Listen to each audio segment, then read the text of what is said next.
Des fois, j'ai l'impression qu'on nous oublie. Je pense que depuis les travaux du tram, il y a un certain nombre de personnes qui ont perdu leur autonomie. Faire des parcours tout seul comme je le faisais avant, j'attends qu'on me dise que les travaux sont finis. Maintenant, je ne sais pas quand ce sera fini. Le confinement, il nous a isolés. Les gens, ils avaient peur de nous aider, parce qu'ils avaient peur d'être contaminés. L'être humain a eu quelque chose, une méfiance grave. Je me suis retrouvé, il y avait un trou là. J'avais un trou, et puis j'avais pas de barrière. Et puis je me retourne, j'avais encore un autre trou. Et je bougeais plus, et puis il y a des Anglais qui disent « You need help ?» Je dis « Yes, yes !» Salut tout le monde, très heureux de vous retrouver pour ce nouvel épisode d'Assos Ardentes, la nouvelle émission web d'RTC qui met en lumière les associations de notre région. Aujourd'hui, je vous propose de découvrir l'ASBL La Lumière. Cette association œuvre depuis plus de 100 ans pour les aveugles et les malvoyants. Elle les accompagne afin qu'ils gagnent en autonomie et qu'ils soient mieux acceptés socialement. Je vous propose de me suivre toute une journée à leur rencontre. Ce qu'on va faire, c'est qu'on va essayer d'aller voir le carrefour à feu, rue des Guillemins, boulevard d'Avoie. D'accord ? Tu te souviens, donc en sortant de La Lumière. Il y a eu pas mal de modifications à cause des travaux. Ouais. Donc le but, je t'ai reconstruit le carrefour, je n'ai pas mis l'entièreté du carrefour, mais en tout cas, principalement les traversées, toi, qui te sont nécessaires pour aller jusqu'à l'arrêt de bus. Et je pense que sur le terrain, on verra les modifications qu'il y a à cause des travaux du tram. Ouais, j'ai vu qu'il y avait beaucoup de choses, et c'est pour ça que voilà. j'ai besoin de ton... Ouais, mais je ne te promets pas que demain ou après-demain, ça n'aura pas changé, mais bon, en tout cas, on va essayer déjà d'aller voir. Avant, moi, j'étais quelqu'un qui n'avait pas peur de prendre une adresse, de la mettre dans mon GPS et de partir. Et maintenant, en ayant dans la tête qu'il y a des travaux un peu partout, j'hésite.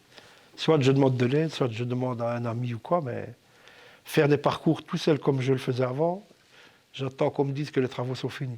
Maintenant, je ne sais pas quand ce sera fini. Moi, je ne suis pas quelqu'un qui s'est resté trop longtemps à la maison. Malgré tout ça, je sors, je bouge. Ici, par exemple, aujourd'hui, je suis venu à pied. Quand il y a quelque chose qui ne va pas, j'essaie de l'éviter, mais je ne m'arrête pas à ça. Est-ce que tu peux vérifier que ta représentation est bonne? Me remontrer peut-être le boulevard d'Avoie. Voilà le boulevard d'Avoie. Ouais. Voilà. Logiquement, je traverse ici. Voilà, c'est bien d'avoir dit logiquement. Logiquement. Donc, je prends ce trottoir-ci. C'est un petit terre-plein, oui. Et je traverse ici, apparemment. Ouais. Je remonte là, encore une traversée ça, là. c'est la bande des bus. Ouais. D'accord. La bande des bus. Et puis quand tu as traversé, tu dois aller jusqu'à... Voilà, c'est ça. Okay. Je pense que depuis les travaux du tram, il y a un certain nombre de personnes qui ont perdu leur autonomie. Vous avez des gens, ça va juste être de leur domicile jusqu'à la boulangerie, la pharmacie du coin. Et vous avez des gens qui vont vouloir prendre tous les transports en commun, le train, le bus, le tram, pouvoir aller de Liège à Bruxelles, pouvoir aller au travail tout seul, les rendez-vous médicaux. Donc ça, c'est vraiment au cas par cas. Ça peut être de tout petits trajets. Mais ça peut être aussi des trajets beaucoup plus longs. Socialement, ça leur permet d'aller à la rencontre des autres. Ismaël, ça lui permet tout simplement d'aller au travail. Donc voilà, ou à des activités, il y a certaines personnes qui ont besoin aussi de faire le trajet de leur domicile pour venir ici à La Lumière, pour certaines activités, pour des rendez-vous paramédicaux, rendez-vous avec leur assistante sociale. Et je pense que ça leur permet d'avoir une très bonne image aussi. Donc c'est un travail sur la confiance et l'image de soi qui est vraiment importante. Donc je te laisse faire dans la perception que tu avais avant, ok? Et puis après, je t'explique. Okay. Balaye bien, Ismaël, à gauche et à droite. Ouais. Tu peux vraiment aller jusqu'aux dalles podotactiles, elles sont encore un petit peu... Ouais. Voilà. Donc tu ne peux plus traverser ici. Donc quand tu es arrivé ici, il faut faire demi-tour. Et moi, ce que je te conseille, c'est de longer plutôt bordure. Tu peux suivre la ligne guide naturelle bordure, ok. Et on va aller, dès que tu détecteras un gros élément, on s'arrêtera et je t'expliquerai un petit peu. Quand j'ai perdu la vue, ça a été très vite. Sur 3 semaines, j'ai perdu la vue. Pour moi, comment est-ce que je me suis rendu compte que je suis devenu aveugle? C'est que les poteaux qui étaient dans la cour de récréation que je voyais, je ne les voyais plus, mais je me les prenais. Mais ce n'est pas pour ça que j'ai arrêté de courir. Encore maintenant, je fonce. Quand on perd la vue, le cerveau, c'est une machine très intelligente, il va compenser ailleurs, donc, et notamment par le toucher. Et une fois qu'on perd la vue, ah oui, je suis sur du pavé lisse, je suis sur du pavé en pierre, je suis sur des dalles, tout ça, ça nous aide. Mais on ne peut pas dire qu'on entend mieux ou qu'on sent mieux, mais c'est le cerveau qui compense ailleurs. Il y a tout qui fonctionne chez moi, même l'odorat. L'odorat, c'est un point de repère. Par exemple, si je sais bien que dans une rue, il y a une boulangerie, si je ne sens pas le pain, en sachant que cette boulangerie, elle ouvre tous les jours, je me dis, si je ne sors pas le pain par ici, c'est que je me suis trompé de chemin. Et quand je cherche un peu ou que je demande, ah oui, je suis une rue plus loin ou une rue où j'ai tourné une rue avant. Donc là, tu y es. Alors regarde. Alors tu veux sentir, donc tu te souviens, je t'ai expliqué, ils ont monté le poteau de feu et ils l'ont monté sur 2 gros blocs de béton. Alors on va un peu chercher le feu sonore maintenant. Voilà, ça c'est le bouton d'appel. Et ça, oui, ça c'est le bouton, tu te souviens, c'est un feu... vibrant, là. Oui, voilà. Oh. On va vérifier qu'il fonctionne encore. Tu permets que j'essaye? Non. Ouais, donc ça veut dire qu'ici, il est cassé. Donc le feu sonore fonctionne, mais pas le feu vibrant. Ok, donc ça veut dire que la difficulté ici, que c'est même pas une traversée en ligne droite, c'est une courbe. Et il faut faire tout d'un coup. Ah, Donc je vais t'aider un peu et je vais te guider. Ça va? Ok, et tu peux même pas t'aider avec le feu sonore de l'autre côté parce que c'est beaucoup trop loin. Balaye bien à gauche-droite, Ismaël, ouais. Donc on devrait aller un peu par là. Ouais, t'es bon. Et maintenant, il faut que tu fasses une Parce que belle... j'entends le... Il est à droite, ouais. On va essayer de voir si tu entends celui qui est en face de toi. Tu dois aller vers celui que... T'entends le bruit? En face de toi? Ouais. Tu balayes, par contre, parce que de nouveau, pareil, tu fais gaffe en remontant, balaye. Oh, putain. Ouais. Alors vérifie un peu si le feu vibrant fonctionne ici. Ah, Si- ici, il Oui, va. tu le sens? Ouais. Tu sens que... Ouais, il va Maintenant, ici. tu as intérêt à sauter pour l'avoir. Des fois, j'ai l'impression qu'on nous oublie. Quand on nous met des panneaux qui nous disent que vous pouvez traverser, si on ne me les a pas montrés, je ne savais même pas leur existence ou je ne savais même pas à quoi ils servent. Ou bien des panneaux qui sont à hauteur de tête, comme on a pu rencontrer. C'est des trucs vraiment dangereux. J'ai l'impression qu'on oublie notre existence. Donc si tu veux jouer ta vie, tu fais ce trajet, Ismaël. Ouais, non, franchement, c'est pour ça que... Donc je ne te le conseille pas, bien Non, évidemment. avant de faire quoi que ce soit, je viens vers toi toujours. Mais voilà, celui-ci, il Voilà, faut pas ici, le on est à faire. l'arrêt. Alors ouais, tu sens à la résonance. Ouais. Tu te souviens des dalles souples, tu peux aller jusqu'au bout. Alors elles sont, à mon avis, elles sont pas si souples que ça, t'es dessus là. Ah non. Ouais. Ah, Et c'est derrière, tu celle-là. as des lignes, t'as les lignes directrices. Ouais. Tu les sens, voilà. Donc le Ok. bus, il est censé ouvrir ses portes devant toi. Ok, Ça va? ça va Je bien. te donne mon bras. On va le refaire avec joie et bonheur. On va le refaire. Ouais. Le confinement, il nous a isolés. Les gens, ils avaient peur de nous aider parce qu'ils avaient peur d'être contaminés. On est dans un bus, par exemple, on cherche une place. Si on touche quelqu'un, la personne ne parle pas, mais vous avez une main qui vous pousse pour dire qu'il y a quelqu'un. L'être humain a eu quelque chose, une méfiance grave. Le fait de voir une personne aller vers un danger, il ne faut pas avoir peur d'aller l'aider. La première chose, il ne faut pas toucher la personne. Il faut toujours lui dire bonjour, voilà, est-ce que vous voulez de l'aide? Et si vous voyez même que la personne refuse et qu'elle va vers un danger, ben lui dire mais attention, devant vous, il y a un danger.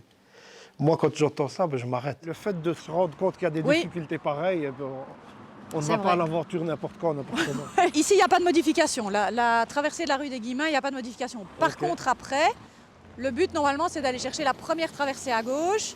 Et là, de nouveau, tu vas voir que on n'a plus accès.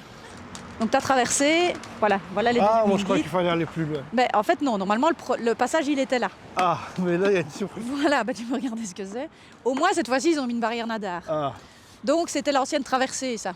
Mais au moins, là, tu ne risques pas de traverser comme tout à l'heure. ok. C'est sécurisé, ok? Donc là, tu dois aller plus loin. Attends.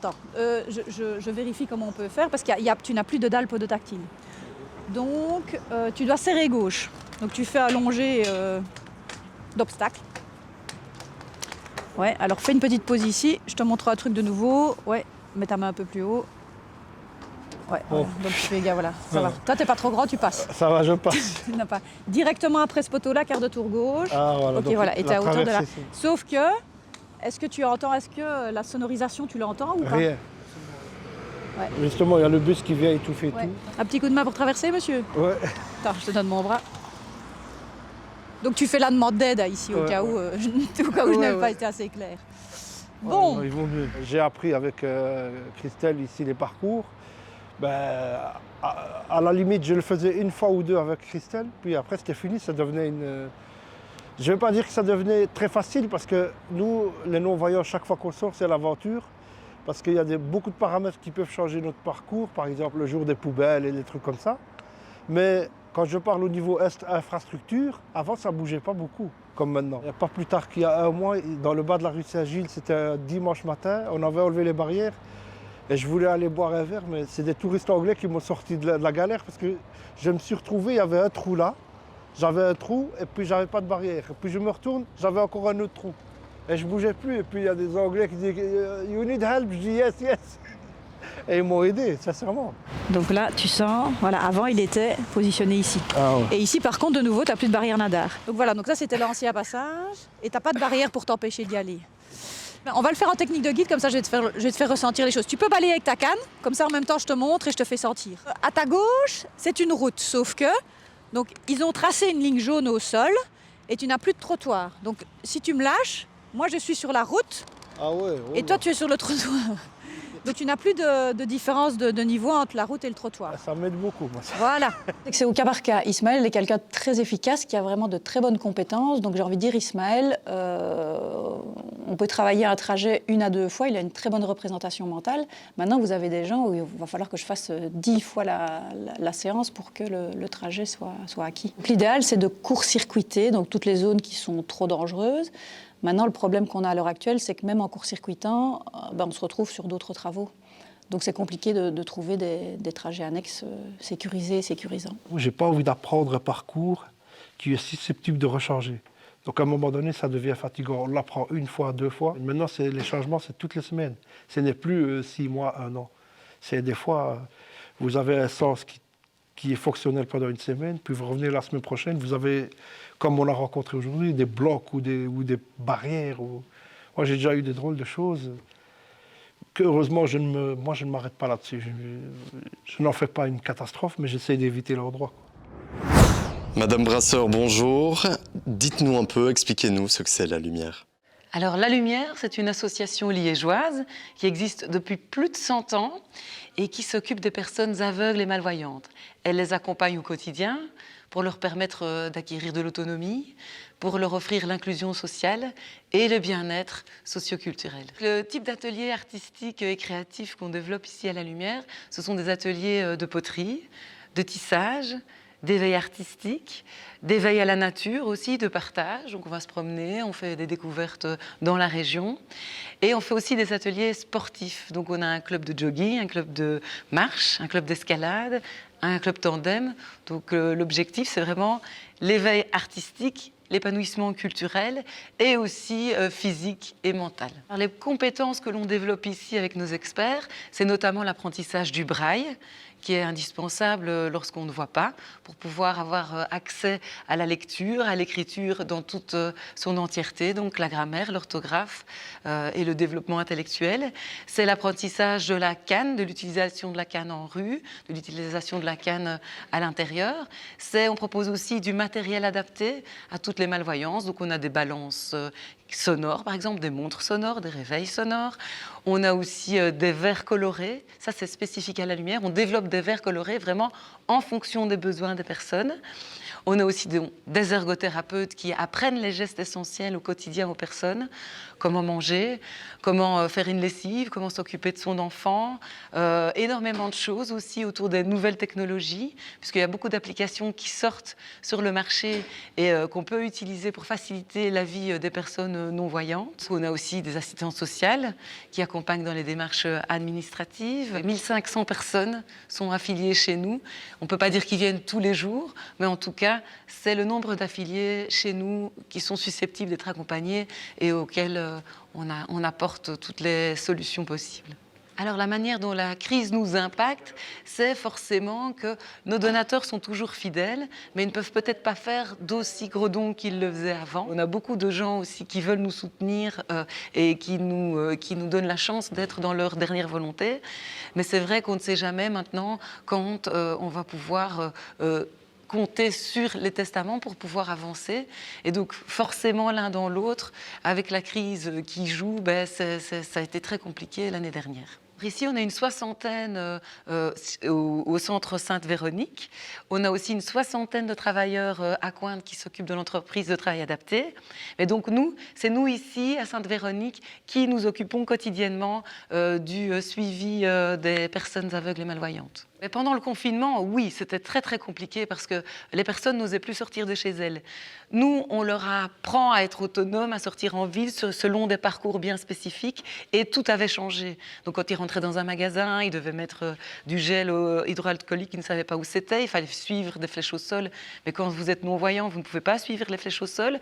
Ils ne pouvaient plus avoir de contact avec le chauffeur de bus et donc ils ne pouvaient pas demander à quel arrêt descendre, etc. Beaucoup de gens ont perdu en autonomie et ne voulaient plus sortir de chez eux, de peur d'être confrontés de nouveau à des changements imprévisibles et de ne pas pouvoir faire face. Donc ça a créé une certaine angoisse chez beaucoup de gens. En parallèle, donc cette ville qui est en pleine mutation, la ville de Liège, les personnes malvoyantes et aveugles de Liège sont confrontées à des travaux donc, qui n'en finissent pas et qui modifient leurs habitudes. À quel point?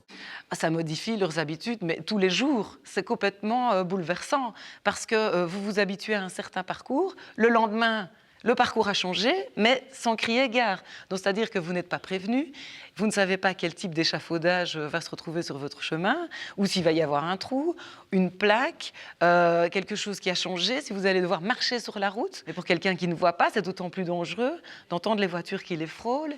Et donc, ça crée vraiment un stress énorme. On a des gens qui sont tombés dans des trous, on a des gens qui ont glissé, enfin, c'est vraiment très, très dangereux pour eux. On espère, comme le disait Gilbert Montagnier, non pas qu'ils aient plus que les autres, mais qu'ils aient exactement la même chose, c'est-à-dire qu'ils puissent aller en ville de manière totalement sécurisée, sereine, qu'ils puissent avoir accès aux mêmes choses que nous. Et bon, ça c'est nous qui militons pour ça et qui, chaque jour, mettons en place des choses pour qu'ils puissent avoir accès à un maximum d'autonomie et d'accessibilité socio-professionnelle, scolaire, aussi culturelle, sportive. Donc, on met des choses en place, mais il faut aussi que la société suive.